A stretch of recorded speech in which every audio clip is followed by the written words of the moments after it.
Guys तो आइए हम चलते हैं हमारी married to an ordinary girl के फर्स्ट चैप्टर में, जो कि है पहली मुलाकात। सो गाइस आइए हम इसके बारे में जानते हैं। शाम का वक्त, दिल्ली। दिल्ली की सड़क पर एक कार बड़ी तेजी से चल रही थी। अचानक कार का बैलेंस बिगड़ा और कार एक पेड़ से जाकर टकरा गई। शाम का वक्त था और सर्दियों के दिन होने की वजह से हल्का अंधेरा सा था और लोग भी बहुत कम थे। एक लड़की जब कार का एक्सीडेंट देखती है तो वह जल्दी से उस तरफ जाती है। जब वह कार के पास पहुंचती है तो देखती है कि कार का दरवाज़ा खुला है और एक लड़का कार से निकलता है, लेकिन उसकी हालत ठीक नहीं लग रही थी। उसे कोई चोट तो नहीं आई थी, लेकिन उसके कदम लड़खड़ा रहे थे। देखने से लगता था जैसे उस लड़की ने कोई नशा किया हो। वह लड़की डर जाती है, लेकिन जब वह लड़की की हालत देखती है तो समझ जाती है कि कोई नशीली चीज़ खिलाई या पिलाई हो, ऐसा लग रहा था। वह लड़की के पास जाती है और उसे संभालने लगती है, लेकिन लड़के की तबीयत और ज़्यादा खराब होने लगती है। लड़की आसपास देखती है। थोड़ी दूर 2 मंजिलों के कुछ मकान दिख रहे थे। वह लड़की उस लड़के के हाथ को अपने कंधे पर टिका देती है और उसे अपने साथ चलने के लिए कहती है। वह लड़का भी लड़की के साथ उसका सहारा लेकर चलने लगता है। लड़की एक मकान की डोरबेल बजाती है। थोड़ी देर में डोर ओपन होता है। एक 50 साल की महिला दोनों को देखती है, फिर उस लड़की से सवाल करती है, कौन है आप लोग और कहाँ से आए हो? लड़की एक लड़की एक सेकंड के लिए सोच में पड़ जाती है और दूसरे ही पल होश में आते हुए रिक्वेस्टिंग टोन में जवाब देती है, वो आंटी जी, मेरा नाम खनक है और ये मेरे पति हैं। वो रास्ते में हमारी कार ख़राब हो गई है और पता नहीं अचानक मेरे पति की तबीयत भी बहुत ज़्यादा ख़राब हो गई है। प्लीज़ हमारी मदद कीजिए, आपकी बहुत मेहरबानी होगी। वह औरत दोनों को देखती है और मदद करने के लिए तैयार हो जाती है। वह औरत दोनों को घर में ले आती है, लेकिन लड़के की हालत ख़राब होने की वजह से वह औरत दोनों को एक कमरे की तरफ ले जाती है। कमरा सिंपल था, लेकिन अच्छी तरीके से सजाया हुआ था। वहाँ एक किंग साइज नॉर्मल सा टेब नॉर्मल सा डबल बेड था। लड़की तुरंत लड़के को बड़े आराम से बेड पर लेटा देती है। मैं डॉक्टर को बुला के लाती हूँ, वो मेरे पड़ोस में ही रहता है, तुम अपने पति का ख्याल रखो। कहते हुए वो औरत जल्दी से बाहर निकल जाती है। कनक पहले उस लड़के को देखती है जो अभी भी आधा होश में था और उसने खनक का हाथ पकड़ा हुआ था। वो खनक को ही देखे जा रहा था। खनक को थोड़ा अजीब लग रहा था, लेकिन फिर भी वो चुपचाप उसके पास बैठ गई। कुछ ही देर में वो औरत जिनका नाम लक्ष्मी देवी था, वो डॉक्टर को लेकर आ गई थी। डॉक्टर ने लक्ष्मी देवी से कहा, प्लीज़ आप दोनों थोड़ी देर बाहर जाएं। डॉक्टर की बात सुन दोनों ही बाहर निकल जाते हैं। थोड़ी देर बाद डॉक्टर कमरे से बाहर आते हैं और खनक को मेडिसिन देते हुए कहते हैं, मैंने उनको इंजेक्शन दे दिया है, उनका फीवर थोड़ी ही देर में उतर जाएगा, लेकिन लगता है उनको कोई ड्रग दिया गया था शायद, जिसकी वजह से उनकी बॉडी का टेम्परेचर बहुत ज़्यादा बढ़ गया था और उनका सर चकरा रहा था। फिक्र की कोई बात नहीं है, अब वो बिल्कुल ठीक है। लक्ष्मी देवी खनक की तरफ मुड़ती है और उसे कहती है, तुम दोनों आज रात यहीं रुक जाओ, कल सुबह घर चले जाना। वैसे भी अब रात बढ़ रही है और ठंड ठंड भी बढ़ रही है। खनक अपना सर हाँ में हिलाकर कमरे में चली चली गई और जब वो कमरे में देखती है तो वो लड़का बिस्तर पर बैठा हुआ था। वो खनक को देखते हुए अपनी शरारती आवाज़ में बोला, तो वाइफी, क्या कहा डॉक्टर ने? मैं ठीक हूँ ना? इतना कह के उसने अपनी एक आँख ब्लिंक कर दी। खनक शॉक में हो गई, लेकिन तुरंत वो गुस्से हो लेकिन तुरंत वो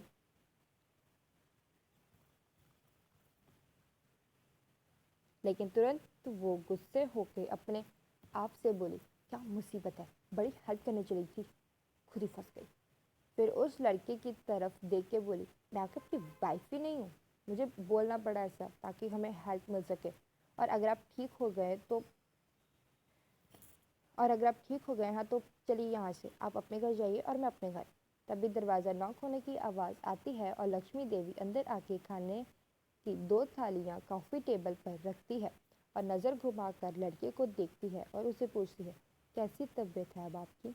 लड़का थोड़ी कोल्ड आवाज़ में बोलता है, हाँ अब ठीक लग रहा है और अब हमें यहाँ से जाना चाहिए। तभी लक्ष्मी देवी उसका एटीट्यूड और पर्सनैलिटी देख समझ जाती है कि वो कोई आम इंसान नहीं है।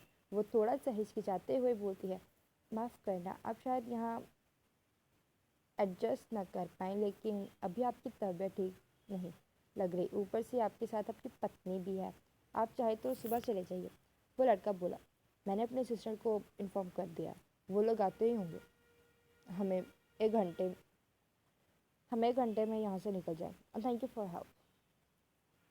लक्ष्मी देवी सिर्फ हाँ बोल देती है और खाना खाने का इशारा खनक के सामने करके चली जाती है। खनक दरवाज़ा बंद कर देती है और जैसे ही पीछे मुड़ती है तो वो लड़का उसके करीब आ चुका था और उसकी कमर में हाथ डालकर उसे अपने आप से सटा के खड़ा कर देता है। खनक खुद को छुड़ाने की कोशिश करती है और गुस्से में बोलती है, ये क्या हरकत है, छोड़िए मुझे, आप ऐसा कैसे कर सकते हैं, एक अनजान लड़की के साथ ऐसा व्यवहार करते आपको शर्म नहीं आती। खनक बोले जा रही थी तभी वो लड़का उसे बोलता है, तुमने खुद बाहर मुझे अपना पति कहा था, तुमने मुझसे परमिशन ली थी, मैंने तो बुरा नहीं माना, अब तुम मुझे सिखा रही हो। खनक खुद को छुड़ाते हुए बोली, मैंने मजबूरी में बोला था, सच में नहीं, और मैं तो आपका नाम तक नहीं जानती, आप कौन हैं, आप कौन हो ये भी नहीं जानती, और आप भी तो मुझे नहीं जानते, ऐसी अनजान लड़की के साथ ऐसी हरकतें करते आपको शोभा नहीं देता। तभी वह लड़का उसे बोलता है, ठीक है, मैं तुम्हें अपने बारे में बताता हूँ, मेरा नाम रेयांश सिंघानिया है और मैं सिंघानिया ग्रुप ऑफ इंडस्ट्रीज का ओनर हूँ।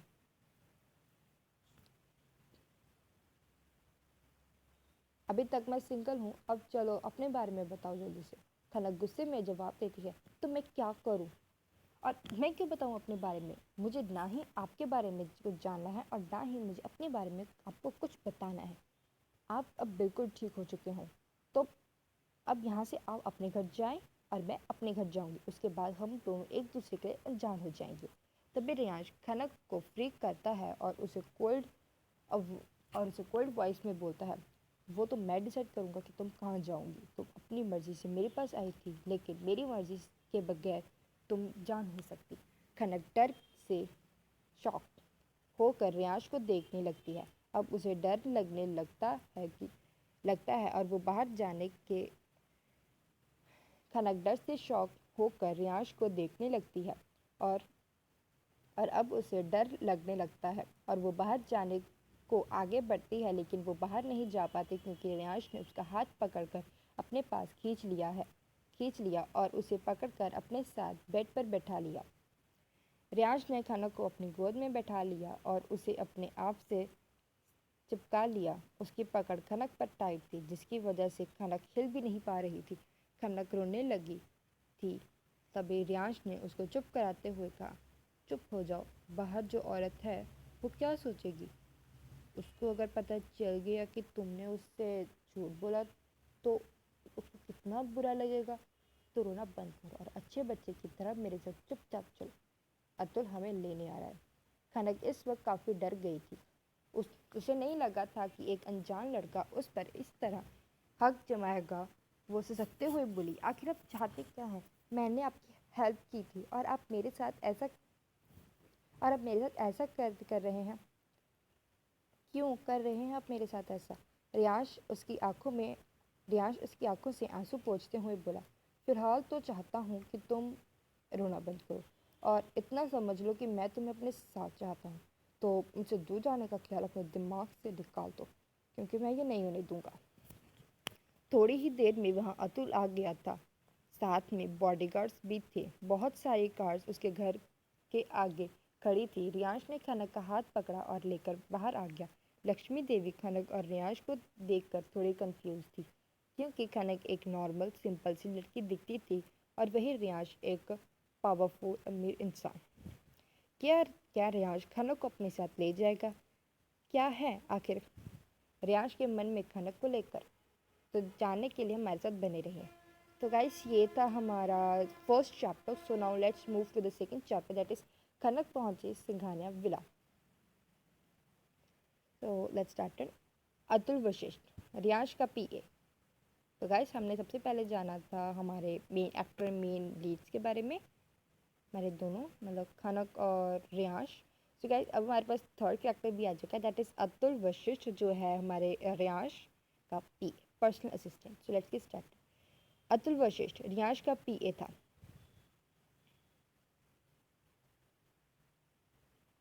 अतुल वशिष्ठ रियांश का पीए था। इसके साथ साथ रियांश का पर्सनल बॉडीगार्ड। रियांश के लीगल और इनलीगल दोनों ही बिजनेस को अतुल ही संभालता था और वह रियांश का सबसे वफादार एम्प्लॉय था।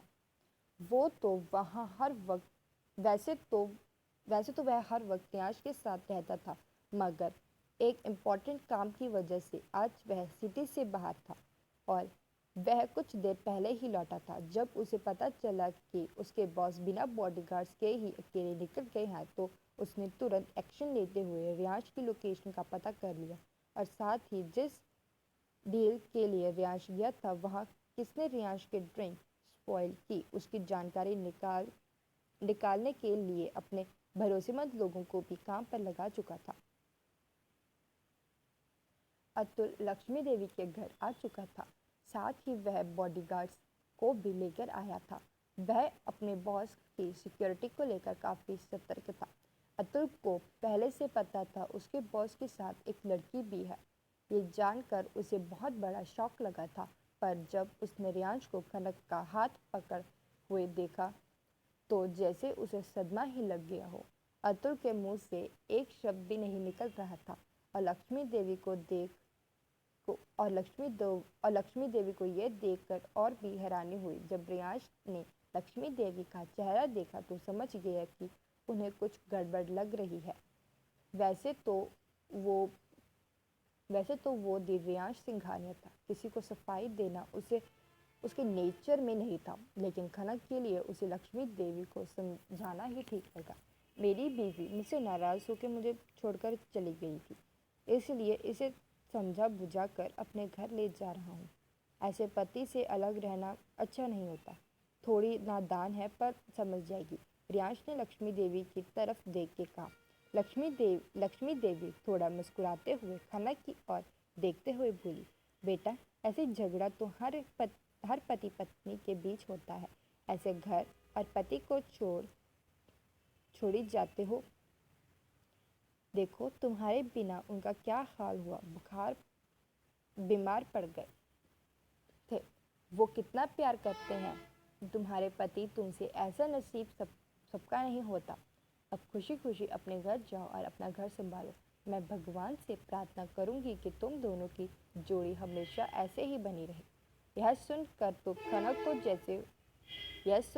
खनक के जैसे होश ही उड़ गए थे और उधर अतुल का भी यही हाल था। उसकी समझ में नहीं आ रहा था कि उसके बॉस कर क्या रहे हैं। आज से पहले अतुल ने कभी भी रियांश का यह रूप नहीं देखा था। वो आंखें फाड़े कभी खनक को देखता तो कभी रियांश को तो कभी लक्ष्मी देवी को।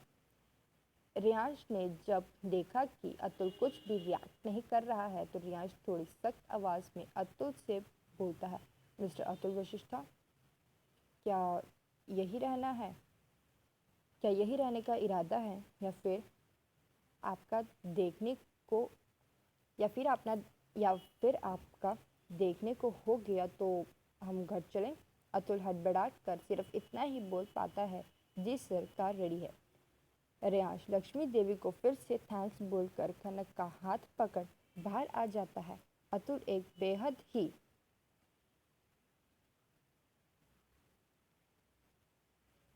रियांश लक्ष्मी देवी को फिर से थैंक्स बोलकर खनक का हाथ पकड़ बाहर आ जाता है। अतुल एक बेहद ही एक्सपेंसिव ब्लैक कलर की कार का डोर ओपन करता है तो रियांश खनक को कार में बैठा देता है और खुद भी उसके साइड वाली सीट पर जाकर बैठ जाता है। खनक अभी भी घबराई हुई थी।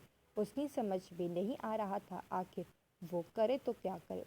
अतुल पैसेंजर सीट पर बैठ जाता है और सारे बॉडीगार्ड्स बाकी की कार्स में बैठ जाते हैं और कार्स का काफिला दिल्ली की सड़क पर निकल पड़ा। खनक अंदाजा भी नहीं लगा पा रही थी कि आखिर रियांश है कौन। इतने सारे बॉडीगार्ड्स और इतनी महंगी गाड़ियाँ, उसका तो जैसे सर चकरा रहा हो। वो खामोश हो गई थी, लेकिन जब उसे महसूस होता है कि उसका हाथ अभी भी रियांश ने पकड़ा हुआ है तो वो जल्दी से अपना हाथ छुड़ाने की कोशिश करने लगती है और बोली, छोड़िए मेरा हाथ, आप मुझे कहाँ ले जा रहे हैं? आप मेरे साथ ऐसा नहीं कर सकते। मैं कोई सामान नहीं हूँ जिसे आप उठाकर अपने साथ ले जाएंगे। मुझे नहीं आना आपके साथ। आप होंगे कहीं के राजा महाराजा या राजकुमार, पर आप ऐसे मुझे मेरी बिना मर्जी के नहीं ले जा सकते। तभी रियांश खनक का हाथ छोड़ देता है और अपने दोनों हाथों से उसका कंधा पकड़ उसे अपने करीब खींच लेता है। दोनों का चेहरा एकदम करीब था। दोनों के होठों के बीच एक उंगली का अंतर था। रियांश अपनी गुस्से भरी आवाज़ से खनक से बोलता है, थोड़ा प्यार से कहा, क्या बात कर ली तुम मुझे ही तेवर दिखाने लगी। मैंने कहा था ना कि तुम मेरे साथ जाओगी तो मेरे साथ ही जाऊंगी। मुझे बार बार बात रिपीट करना पसंद नहीं है, समझी? अब चुपचाप मेरे साथ चलो। मुझे मुझे कोई आवाज़ नहीं चाहिए, वरना मुझे तुम्हारी मुंह बंद करना अच्छे से आता है। खनक रियांश का गुस्सा देख डर जाती है, लेकिन वह अपने डर छुपाते हुए फिर से बोलती है, अब कितने बुरे हो। एक तो मैंने आपकी हेल्प की और आप मुझे ही डरा रहे हो। मैं डरने वाली नहीं हूँ। आप मेरे साथ ऐसे नहीं कर सकते। मुझे अपने घर जाना है और आप मुझे रोक नहीं सकते।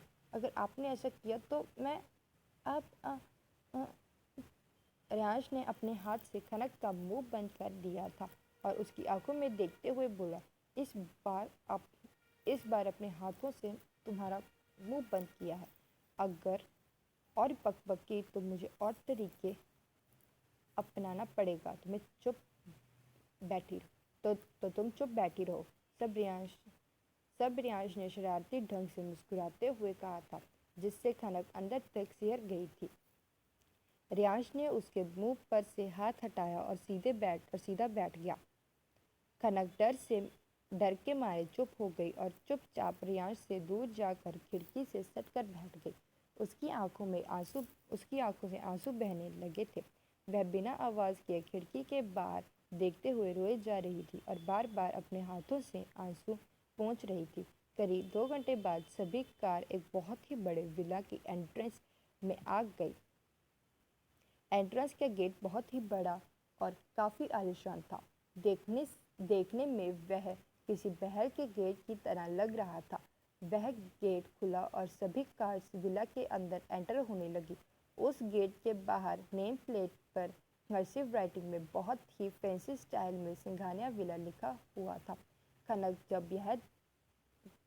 जब यह सब देखती है तो उसकी आंखें हैरानी से बड़ी हो जाती है। कार रुक जाती है और अतुल बाहर निकल कर कार का गेट खोलता है। रियांश बड़े ही एटीट्यूड के साथ बाहर निकलता है और कार का दूसरा डोर ओपन कर खनक का हाथ पकड़ उसे बाहर निकालता है। सिंघानिया विला दिल्ली का सबसे बड़ा और आलीशान विला था। वह एक बहुत ही खूबसूरत और सबसे एक्सपेंसिव चीज़ों से सजाया हुआ था और यह विला एक हाईटेक विला था। यहाँ की सिक्योरिटी सिस्टम बहुत ही टाइट थी। बाहर का कोई भी इंसान इस विला में बिना इजाज़त के अंदर नहीं आ सकता था। यह विला पूरा सफ़ेद रंग का था। उसके एंट्रेंस के पास एक बहुत ही खूबसूरत फाउंटेन था। विला के चारों तरफ हाईटेक हथियारों से लेस वेल टेंट बॉडीगार्ड्स थे पहरे दे रहे थे। रियांश खनक का हाथ पकड़ उसे अपने साथ विला के अंदर लेकर आता है। खनक विला के अंदर का नज़ारा देख कर ही जैसे बेहोश होने वाली थी। आसपास बहुत सारे सर्वेंट्स थे जिन्होंने वाइट कलर के प्रोफेशनल ड्रेस पहने थे। जिनमें से मेल सर्वेंट्स ने वाइट शर्ट पैंट और साथ में ब्लैक टाई पहनी थी। वही फीमेल स्टाफ ने ऑफ वाइट कलर की साड़ी जिनके ब्लाउज कॉलर वाले थे और वह काफ़ी प्रोफेशनल और डिसेंट टाइप की पहनी हुई थी। खनक ने यह सब फिल्मों में तो क्या सपने में भी नहीं देखा था। वो तो बस इस महल जैसे घर को आंखें फाड़े देखे जा रही थी। तभी रियांश ने एक फीमेल स्टाफ को बुलाया और उसे ऑर्डर देते हुए कहा, मैडम के लिए कुछ कपड़ों का अरेंजमेंट करो और अभी के लिए उनके लिए एक नाइट वेयर का इंतज़ाम करो और मेरे कमरे में पहुंचा दो। सर्वेंट अपना सर झुका के हाँ में जवाब देके वहां से चली गई। रियांश खनक को अपने साथ सेकंड फ्लोर पर आने रियांश खनक को अपने साथ सेकंड फ्लोर पर अपने कमरे में ले आता है।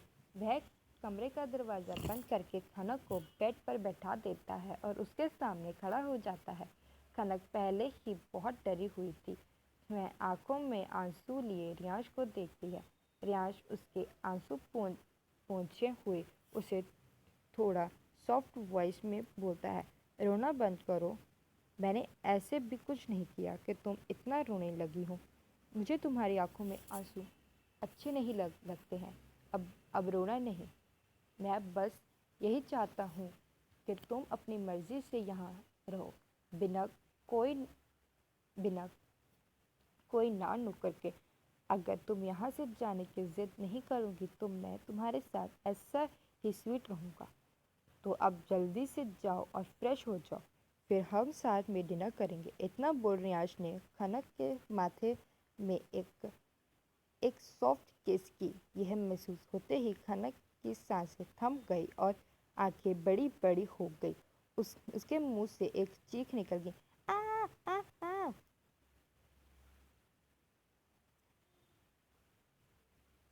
क्यों ले क्यों लेकर आया है रियांश खनक को अपने साथ अपने घर? क्या खनक निकल पाएगी सिंघानिया विला से बाहर या कैद होकर रह जाएगी? तो ये जानने के लिए आप हमारे साथ बने रहिए हमारे साथ इस चैप्टर के थर्ड पेज पर। सो गाइस, आइए हम चलते हैं married to an ordinary girl के चैप्टर नंबर 3। मैं उसे पहले से जानता हूँ। ओ तो गाइस, ये स्टोरी थोड़ी सस्पेंस है क्योंकि इसमें आकर मैं उसे पहले से जानता हूँ। रियांश खनक को अपने साथ सिंघानिया विला लेकर आ जाता है। खनक विला को देखकर हैरान थी। उसने आज तक ऐसे महल जैसा घर नहीं देखा था। रियांश ने एक सर्वेंट को खनक के लिए कपड़ों का इंतज़ाम करने को कहकर खनक को अपने कमरे में ले आता है। अब आगे सिंघानिया विला। अतुल सिंघानिया विला में ही रहता था। इस वक्त अतुल अपने कमरे में सोफे पर बैठा था। वो खुद से ही बातें कर रहा था क्योंकि पिछले कुछ वक्त से अपने बॉस का व्यवहार काफ़ी बदला बदला सा लग रहा था। यह बॉस को हो क्या गया है? यह किसी लड़की के पीछे पड़ जाएंगे, मैंने कभी नहीं सोचा था। मुझे तो अब अभी भी लग रहा है जैसे मैं कोई सपना देख रहा हूँ। खैर, मुझे इन सब से क्या, मुझे सिर्फ उनके ऑर्डर्स फॉलो करने हैं और उनका ख्याल रखना है। इतना बोल वह वॉशरूम में चला जाता है। इधर खनक रियांश के उसके फोरहेड पर किस करने की वजह से शॉक में थी। उसके मुंह से चीख निकल गई थी। वह यह देख रियांश उसे घूर कर देखने लगा। तभी खनक बेड से उठ गई और अपने दांत पीसने हुए बोली, यह क्या हरकत थी? अब पागल हो गए हैं। एक तो आप एक अनजान लड़की को अपने घर में ले आए, ऊपर से ऐसी हरकतें कर रहे हो। आपको शर्म नहीं आती ऐसा करते हुए? देखिए, खनक आगे कुछ बोलती उससे पहले ही रियांश उसे एक शरारती मुस्कान के साथ बोलता है, देख ही तो रहा हूँ। पहले भी सिर्फ देखता ही रहता था, लेकिन अब सिर्फ देखना ही नहीं है लेकिन। और आगे की बात अधूरी छोड़ के अपनी एक आई ब्लिंक करके उसे वॉशरूम की तरफ पॉइंट करके बोलता है, वहाँ है वॉशरूम, जाके फ्रेश हो जाओ। खनक रियांश की बातों को समझने की कोशिश करते हुए उसके सर में जैसे कुछ सोच रही हो वैसे खुजाने लगती है और सोचने लगती है। तभी रियांश उसके सर को सहलाते हुए बोलता है, अपने छोटे से दिमाग पर ज़्यादा जोर मत लगाओ। रियांश की इस हरकत को देख खनक जल्दी से वहाँ से भागकर वॉशरूम में घुस जाती है। उससे रियांश का इस तरह उसके करीब आना अजीब लग रहा था। उसके समझ में यह बिल्कुल नहीं आ रहा था कि आखिर रियांश करना क्या चाहता है। खनक ने अपना सिर विचार के एक तरफ खनक ने अपने सिर के विचार को एक तरफ कर अब वह वॉशरूम को देखती है और अपने आप से बोलती है, हाय राम जी, इतना बड़ा वॉशरूम, इतने में तो मेरा कमरा भी नहीं है। फिर वह मुंह बना के बोलती है, ओह, जब इनका कमरा ही इतना बड़ा है और आलीशान है तो बाथरूम तो होगा ही। फिर वह बाथटब को देखती है लेकिन उसे वहाँ कुछ समझ नहीं आता तो वह शावर के पास जाके देखती है, लेकिन वहाँ भी सभी चीज़ें ऑटोमेटिक और हाईटेक थी, जो खनक के लिए नया था। इसलिए अब वह डिसाइड करती है कि वह रियांश से मदद लेगी, लेकिन फिर वह मन में सोचती है, अगर मैंने उसे जाकर मदद मांगी तो वह चालाक पता नहीं क्या करे, कहीं वह फिर से मुझसे चिपकने लगा तो। लेकिन मुझे यहाँ कुछ समझ भी तो नहीं आ रहा।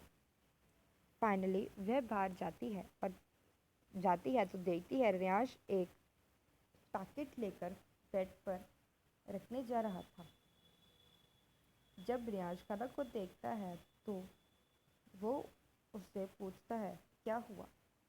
खनक हिचकिचाते हुए बोलती है, वो वो वो मुझे वो वो वॉशरूम। तभी रियांश उसे बोलता है, हाँ, वो मुझे वॉशरूम। अब आगे तो बोलो, क्या हुआ। खनक जल्दी जल्दी बोलती है, अब मु- मुझे वॉशरूम में शावर चलाना नहीं आ रहा है, और अपनी आंखें जोर से बंद कर लेती है। रियांश उसे एक टक देखता ही रहता है। वह उसकी मासूमियत में खो जाता है, लेकिन फिर वह होश में आता है और एक हाथ में वह पैकेट और एक हाथ से खनक का हाथ पकड़ वॉशरूम की तरफ बढ़ जाता है। वह वॉशरूम में एक साइड एक पैकेट को रखता है और शावर की तरफ मुड़ते खनक को शावर ऑन करना सिखाता है। खनक अपनी आदत से मजबूर शावर ऑन कर देती है। दोनों ही शावर के नीचे खड़े थे, जिसकी वजह से दोनों के ऊपर शावर का हॉट वाटर गिरने लगता है। पानी का पानी का फर्श ज़्यादा होने की वजह से दोनों ही भीग रहे थे। रियांश ने अपने ब्लेज़र उतार दिया था। उसने वाइट शर्ट पहनी हुई थी जिसके आगे के 3 बटन खुले थे। रियांश एक 25 साल का बेहद हैंडसम लड़का। उसकी हाइट 6 फीट 4 इंच की थी। उसके 6 पैक्स एब्स और मस्कुलर वी शेप बॉडी थी। गोरा रंग और उसका परफेक्ट फेस कट और जॉ लाइन उसे किसी हॉलीवुड हीरो से भी ज़्यादा हैंडसम बनाते थे। उसके ब्लैक हेयर, जो इस वक्त मैसी हो गए थे और उसमें से पानी की बूंदें टपक रही थी और भीगने की वजह से उसकी नीली आंखें नशीली लग रही थी। ऑल ओवर इस वक्त कोई भी लड़की उसे एक बार इस रूप में देख लेती तो उसे देखकर पागल हो जाती, लेकिन अफसोस इसके सामने तो खनक थी। वह घबरा गई और जल्दी जल्दी से शावर बंद करने की कोशिश करने लगी, लेकिन इससे शावर बंद नहीं हो रहा था। रियांश ने पहली बार खनक को इस तरह अपने सामने देखा था। खनक भीगी हुई थी। उसने पटियाला सूट पहना था। खनक गोरी चिट्टी 5 फीट 5 इंच हाइट की लड़की थी। उसका चेहरा छोटा सा मासूम था। उसकी लंबी घनी पलकें और हल्की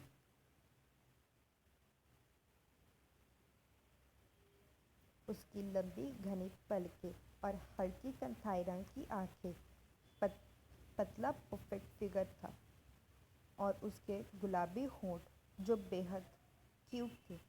सिंपल सी पर बहुत मासूम और क्यूट थी। वह देखने में खूबसूरत थी। भीगने की वजह से उसके कपड़े उसकी बॉडी पर चिपक गए थे और उसका परफेक्ट फिगर साफ दिख रहा था। रियांश एक टक बस खनक को देखे जा रहा था। उसके दिल की धड़कनें तेज रफ्तार से चलने लगी थी। उसका गला सूखता हुआ महसूस होने लगा। खनक बार बार शावर बंद करने की कोशिश कर रही थी, पर उससे हो ही नहीं रहा था। रियाज से जब रहा नहीं गया तो उसने जल्दी से खनक का हाथ पकड़ उसे रोका। खनक कुछ रिएक्ट कर पाती खनक कुछ रिएक्ट करती उससे पहले ही रियांश ने शॉवर ऑफ कर दिया और पैकेट की तरफ इशारा करते हुए बोला, वो तुम्हारे लिए कपड़े हैं, और तेजी से वह वॉशरूम से बाहर निकल गया। खनक भी इस वक्त काफ़ी अनकंफर्टेबल फील कर रही थी। रियांश के जाते ही उसकी सांस में सांस आई। अब वह जल्द से वॉशरूम लॉक कर देती है और इधर रियांश वॉशरूम से निकल कर दूसरे कमरे के वॉशरूम में घुस जाता है। उसकी बॉडी रिएक्ट करने लगी थी। उसे काफ़ी गर्मी लगने लगी थी। उसने उसने ठंडे पानी का शावर ऑन किया और उसके नीचे खड़ा हो गया। वह कांच की वॉल पे अपने दोनों हाथ रख सर नीचे कर आंखें बंद किए खड़ा था। उसे अब भी खनक दिखाई दे रही थी। थोड़ी देर बाद रियांश एक वाइट कलर की body fitting designer T shirt और ब्राउन कलर का एक डिजाइनर कारगिल जर्स पहना हुआ था और उसके काले सिल्की वाल इस वक्त मैसी से थे, जो उसके लुक को कूल और हॉट बनाते थे। तैयार होकर नीचे हॉल में आ जाता है। हॉल में इस वक्त रियांश का बचपन का दोस्त मोक्ष ओबरॉय बैठा था और साथ में अतुल भी। दोनों एक दूसरे से बातें कर रहे थे कि तभी वह दोनों रियांश को देखते हैं। मोक्ष रियांश को देख के थोड़ा गुस्से से में बोलता है, तू पागल हो गया, ऐसे बिना बॉडीगार्ड तू ड्राइव करके आखिर खुद ड्राइव करके आखिर गया ही क्यों था? वह अगर मुझे कुछ हो जाता तो वह अगर तुझे कुछ हो जाता तो अगर अतुल शहर में नहीं था तो मैं तो था ना, तू मुझे बोल सकता था। इस तरह अकेले जाने की ज़रूरत क्या थी? रियांश उसे चुप कराते हुए बोलता है, हुआ तो नहीं ना कुछ, और मैं कोई छोटा बच्चा नहीं हूँ जो खुद को संभाल नहीं सकता, तो तू इतना टेंशन मत ले, कुछ नहीं होगा मुझे। तभी मोक्ष बोला, हाँ जानता हूँ, तू बहुत बड़ा माफिया है, तू पर मेरे लिए तो मेरा दोस्त है ना, डर लगता है यार। तभी तभी रियांश उसे चुप करवाते हुए बोलता है, चुप कर, इस वक्त में माफिया बड़े बड़े अपने मुंह से मत निकाल। चुप कर, इस वक्त माफिया वर्ड अपने मुंह से मत निकाल। उसने सुन लिया तो मेरे लिए प्रॉब्लम हो जाएगी। एक तो वो वैसे भी मुझे दूर भागती है और सुन के तो कहीं मुझे दूर भाग कर छुप ना जाए। तभी मोक्ष को कुछ याद आता है और बोलता है, तू कहीं उस लड़की की बात तो नहीं कर रहा जिससे तू अपने साथ लेकर आए? रियांश हाँ कहता है तो मोक्ष उसे बोलता है, तू ऐसे किसी अनजान लड़की को अपने घर कैसे लेकर आ सकता है? तू जानता भी है उसे कौन है, कहाँ से है, क्या करती है, और वो आने के लिए मान कैसे गई?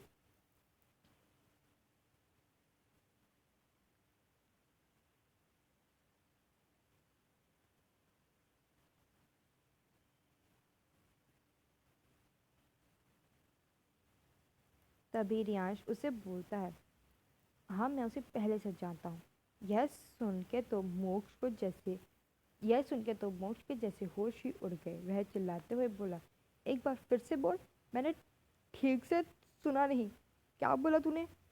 रियांश ने उसके पेट पर हल्का सा घूंसा मारते हुए बोला, अब तो सब अब तू सब समझ गया है मैंने तुझे क्या कहा, तो अब तो ज़्यादा नौटंकी मत कर। डिनर करना है तो करके जाना। अब मैं चलता हूँ, अपने कमरे में मुझे डिस्टर्ब मत करना। लेकिन मोक्ष उसको पीछे से पकड़ लेता है और उसे पूछता है, नहीं, पहले तू ये बता के वह मान कैसे गई तेरे साथ आने को? वैसे तो लड़की तेरे पे तेरे पे फिदा है, लेकिन फिर भी। मोक्ष आगे कुछ पूछता उससे पहले ही रियांश ने खुद को छुड़ा लिया और बोला, वो मारी नहीं है, उसे ज़बरदस्ती अपने साथ ले आया। इतना बोल